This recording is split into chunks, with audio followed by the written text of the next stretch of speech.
Shout out sa inyo mga guys for today's video. Ito nga pala, pumunta ako sa aking mga pananim at ako ay nagabuno at ako ay tinanghali na sa paglakad kahit ako ay nagapura kasi napakalayo. At ako ay gutom na, hindi pa ako nakaalmusal. Mabuti na lamang may dala akong 2 pirasong itlog ng manok. Ay wala din naman pala akong dalang lutuan at saka napakahirap magbitbit kasi nag-iisa lang ako. At naisip ko ito na naanod ng baha ang aking lutuan. Naisip ko na lang ito na balutin ng putek at ito ay aking ihawin sa apoy para ito ay aking mailuto ng maayos. Wala din naman akong dalang kanin. Akala ko kasi makakabalik agad ako. At ito nga, panoorin ninyo, iniihaw ko yung 2 pirasong itlog ng manok. Dahil nga sa wala akong dalang pagkain ay naisip ko na magbunot na lang ako.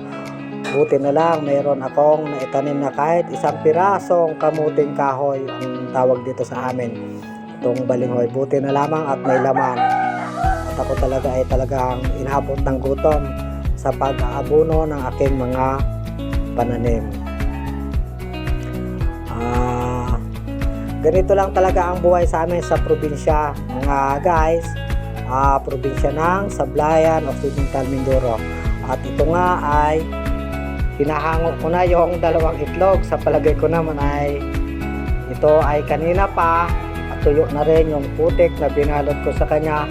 Palagay ko naman ito ay talagang luto na. Ito na nga, tinungtong ko na rin yung ating laman ng kamuting kahoy. At ako naman ay walang dalang tubig din dahil may balon kasi ako dito sa bukid, natabunan ng baha. Naisip ko na lang na kumuha ako ng buko ng niyog para ako ay makainom ng tubig at madagdagan yung aking pagkain kasi nga wala akong baon.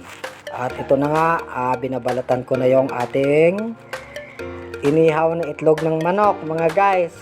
Itong video ko na to ay baka meron kayong matutunan at pakibahagi na lang din sa iba na hindi nakakapanood nito.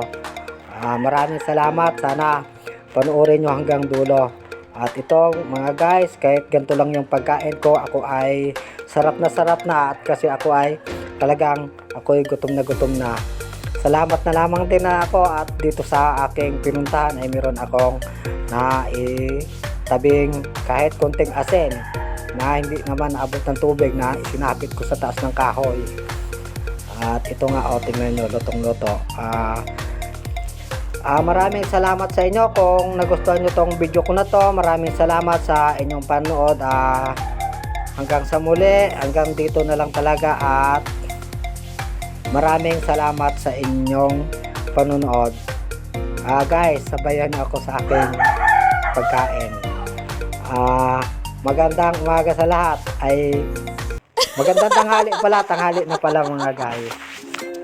Sige, maraming salamat sa inyong panonood.